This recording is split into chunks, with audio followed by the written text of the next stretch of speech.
Sebelum masuk ke pembahasan alur ceritanya, Mimin ingatkan bahwa video ini mengandung spoiler. Jadi pastikan kalian sudah mengikuti dan menonton episode sebelumnya.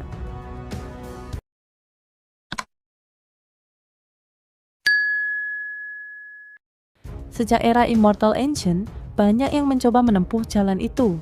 Namun tanpa pengecualian, semuanya berakhir tragis.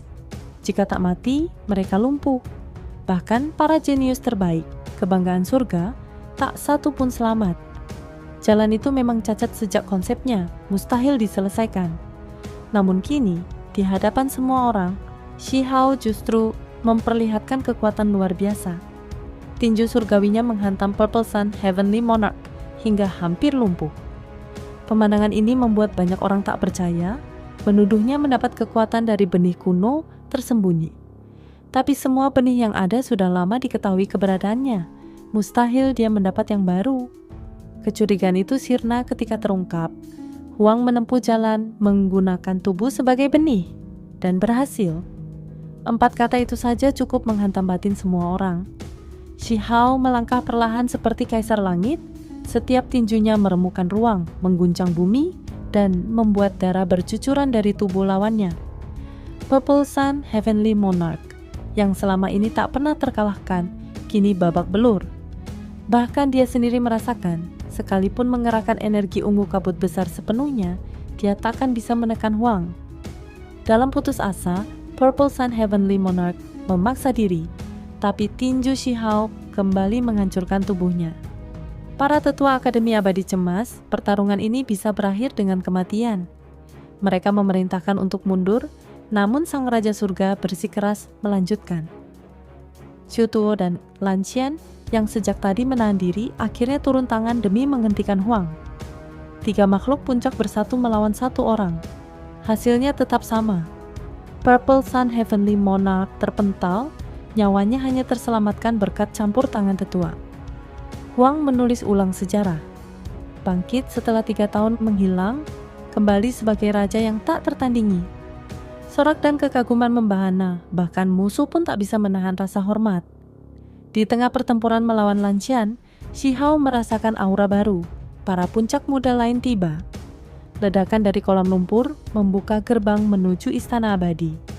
Tanpa ragu, Shihao memanggil sekutunya dan murid institusi Dewa Surgawi untuk masuk bersamanya. Keberaniannya melindungi satu kelompok utuh membuat semua orang ternganga. Legenda itu kini nyata. Huang tak tertandingi. Huang memimpin sekelompok orang menuju dunia manor abadi di bawah tanah. Langkah yang membuat banyak pihak terkejut sekaligus iri. Cao Yusheng, kelinci giok bulan, Chang Gongyan, Feng Wu, dan lainnya ikut terjun ke kolam lumpur bersama murid-murid institusi Dewa Surgawi. Bagi murid akademi itu, ini kesempatan langka. Mereka sebelumnya jarang berinteraksi dengan Huang, namun hanya karena pernah membelanya, kini mereka dibawa ke tempat yang penuh misteri ini. Di tengah kolam lumpur, terdapat lubang besar, memancarkan energi abadi. Suara sinis dari kegelapan mengecam tindakan Huang membawa rombongan masuk.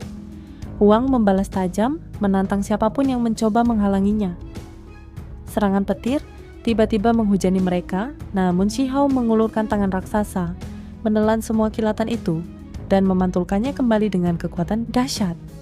Bumi bergetar, kolam lumpur pecah, dan formasi abadi di bawah tanah bangkit menciptakan kekacauan. Meski ada yang marah, Huang tak mundur. Ia menantang siapapun yang merasa tersinggung untuk maju dan bertarung. Keheningan pun tercipta, semua sadar sifatnya yang sulit diprovokasi.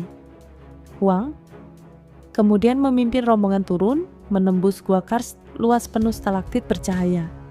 Seorang murid bertanya tentang kotak batu yang ia rebut sebelumnya. Kotak itu tersegel kuat, namun Shihao membukanya dengan paksa. Ledakannya mengguncang seluruh gua. Yang muncul bukan artefak, melainkan kura-kura putih mungil bercangkang giok. Huang mengenalinya. Kura-kura harta karun oktadik, makhluk langka bernilai luar biasa, terkenal sebagai makanan penyubur darah dan obat penyembuh terbaik. Sebelum mereka sempat membicarakannya lebih jauh, lantai gua runtuh, menyingkap pemandangan mengejutkan. Sebuah kota bawah tanah raksasa dari logam emas kehijauan, dikelilingi 9 gunung batu, masing-masing memiliki gua abadi yang memancarkan energi surgawi. Kota ini dulunya area terlarang, namun tiba-tiba pintu logamnya terbuka, gerbang batu di dalamnya pun terkuak. Simbol pelindung menghilang seakan mempersilahkan semua masuk. Dari dalam, terdengar langkah berat. Sosok-sosok berzirah muncul, memancarkan aura abadi. Pertanyaan pun menggantung di udara. Apakah mereka benar-benar makhluk abadi? Benarkah makhluk itu abadi? Semua orang tertegun, tak berani bergerak. Kota kuno ini telah berdiri sejak sebelum kehancuran era terakhir, namun di dalamnya masih ada kehidupan, sebuah keajaiban sekaligus ancaman. Para penjaga muncul dari gerbang kota. Tubuh berbalut zirah hitam legam tanpa karat, memancarkan kilau dingin emas abadi. Tombak hitam mereka mengandung aura pembunuh yang mampu menelan langit dan bumi. Setiap langkah kaki bergaung berat, menekan hati siapapun yang mendengarnya. Cao Yusheng berbisik gugup, itu Darkness Immortal Gold. Jumlahnya gila. Bagi dunia luar, sebutir emas abadi saja sudah berharga. Sementara di sini digunakan untuk melapisi seluruh senjata dan baju zirah. Tiba-tiba, mata vertikal di dahi salah satu penjaga terbuka, memancarkan cahaya merah yang memindai rombongan. Lunar Jade Rabbit hendak melangkah masuk, namun dihentikan. Penjaga berkata dingin, hanya keturunan Immortal Ancient paling murni yang boleh lewat. Ternyata, binatang kilin muda yang dibawanya adalah kuncinya. Setelah sedikit bicara, para penjaga mengizinkan rombongan masuk, kecuali Modao yang hanya boleh berada di wilayah luar kota. Begitu melewati gerbang, kota tampak sunyi dan luas bagai dunia lain. Namun, aura di dalamnya mengisyaratkan bahwa ini adalah tempat rahasia peninggalan dua raja abadi, bukan untuk sembarang orang. Di ujung jalan, cahaya warna-warni dan kabut suci menarik perhatian. Saat mereka tiba, terlihat 3 teratai pemandu jiwa tumbuh di sebuah kolam kecil. Obat surgawi langka yang mampu memulihkan roh primordial. Semua orang tergiur dan Cao Yusheng langsung terjun ke kolam, meneguk airnya sambil memuji aromanya. Namun, suara lembut tiba-tiba terdengar. Siapa yang meminum air mandiku? Kebingungan melanda hingga Cao Yusheng melihat makhluk mungil tak sampai 1 inci di tepi air. Ia menertawakannya sampai makhluk itu melayangkan 1 pukulan. Tubuh Cao Yusheng terpental jauh seperti dilempar mamut, tulang-tulangnya serasa remuk. Sebelum sempat memaki lebih lama, ia pingsan di tempat. Cao Yusheng melayang jauh ke langit, mengecil jadi titik hitam sebelum lenyap. Padahal ia ahli besar formasi dan ukiran, tapi kini tumbang hanya oleh 1 tinju, dan itu pun dari seekor semut. Semut itu tak lebih besar dari ruas jari, tubuh emasnya berkilap, sikapnya congkak dengan tangan terlipat di dada. Kalau tak berani, terima saja nasib, ujarnya. Semua orang tertegun, 1 pukulannya saja membuat si gemuk pingsan. Shi Hao mengenali makhluk itu, semut. Bertanduk surgawi, ras kuno yang kekuatannya mampu menandingi naga sejati. Meski masih kecil, tanduk di kepalanya sudah terbentuk. Tubuhnya memancarkan kekuatan yang cukup membentuk domain. Bagi Shi Hao, ini peluang langka. Menguasai teknik ras ini berarti memperoleh kekuatan tubuh tertinggi di dunia. Sementara itu, Cao Yusheng yang baru sadar malah berubah girang setelah tahu semut itu bisa menghasilkan darah kekuatan ekstrem, sesuatu yang sangat langka bagi kultivator tubuh.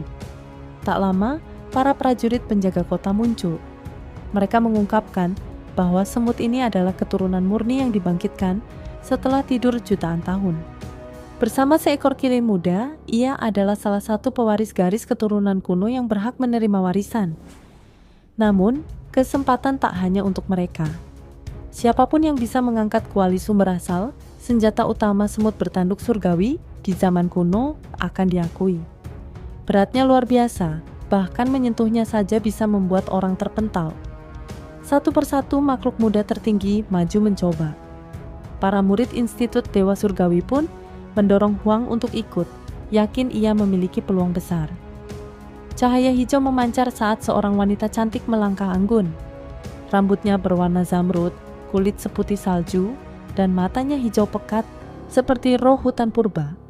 Di sekelilingnya benih-benih melayang, tumbuh menjadi pohon dan tanaman surgawi melindunginya. Dialah Lu Hong, dewi kehidupan dari klan berumur panjang yang pernah melahirkan keabadian. Kekuatan hidupnya bagaikan lautan tak bertepi. Berjalan menuju puncak gunung batu kota kuno, ia mendekati kuali sumber asal, artefak semut tanduk surgawi yang melegenda. Lu Hong mencoba mengangkat kuali setinggi 3 kaki itu. Teknik berharga dan kekuatan surgawi ia kerahkan hingga udara retak, petir meledak, namun kuali tak bergeming. Seorang penjaga kota menjelaskan, kuali ini tak bisa digerakkan dengan teknik, hanya kekuatan murni yang mampu membangunkannya. Satu persatu tokoh hebat mencoba.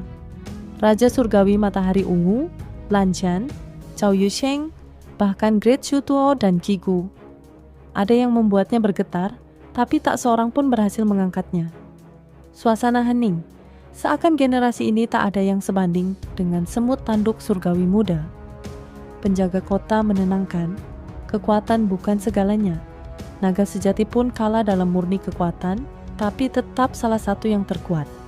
Tetap saja semut emas kecil itu sombong, mengklaim hanya dia yang bisa memindahkannya. Akhirnya, semua mata tertuju pada Shihao. Meski tanpa benih sempurna, tubuhnya telah ditempa hingga puncak kekuatan. Ia menggenggam kuali, darah dan energi melonjak, menciptakan tekanan yang memengaruhi ruang di sekitarnya. Di hadapan semua orang yang ternganga, kuali sumber asal terangkat dari tanah. Penjaga kota gemetar. Mungkinkah ada yang berhasil menapaki jalan itu di era ini? Semut emas kecil pun terperangah, tak percaya senjatanya diangkat oleh orang lain. Semut emas kecil terbelalak. Ia belum cukup kuat untuk mengangkat kuali itu, namun Shihao berhasil melakukannya lebih dulu. Terkejut bercampur kesal, ia menantang, "Kalau berani, kita bertarung sampai tuntas." Kekuatan Shihao membuat semua orang terdiam. Para makhluk muda terkuat yang gagal menggerakkan kuali itu, kini menatapnya dengan hormat.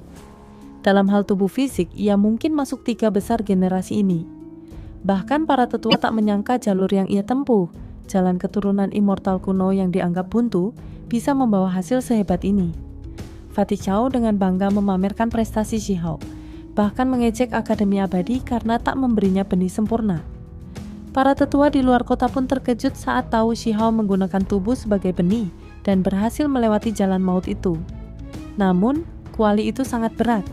Meski hanya proyeksi, getarannya membuat Gunung Abadi berguncang. Atas saran penjaga kota, Shihao menurunkannya. Ia mengakui bahwa mengayunkan kuali ini sebagai senjata, seperti ras semut tanduk surgawi, masih mustahil baginya. Pemimpin penjaga memuji Shihao, menyatakan bahwa jika ia murni menempuh jalur tempering tubuh, ia mungkin setara atau bahkan melampaui semut tanduk surgawi. Semut emas kecil tentu tak terima. Shihao menyebut pernah mempelajari metode tempering tulang, warisan Akademi Suci. Pemimpin penjaga menilai teknik itu bagus, tapi belum sebanding dengan kitab suci yang tak terhancurkan. Teks legendaris dari era kuno abadi yang konon membuat tubuh abadi bahkan setelah jiwa hancur. Desas-desus menyebut bahwa penggunanya bisa membentuk kembali roh primordial dengan ingatan utuh, meski tubuh dagingnya mati berabad-abad. Namun kitab itu kini hilang. Pemimpin menjelaskan kemungkinan besar kitab itu 1. Disembunyikan untuk keturunan semut tanduk surgawi. Kedua, hilang di medan perang besar saat leluhur ras itu gugur. 3. Tersimpan di tanah terlarang 9 surga 10 bumi. Bagi semua yang mendengar, kitab itu bagaikan harta tak ternilai. Jika Shihao menemukannya, jalur tempering tubuhnya akan mencapai puncak sejati. Itu saja spoiler untuk episode 255 dari Donghua Series Perfect World.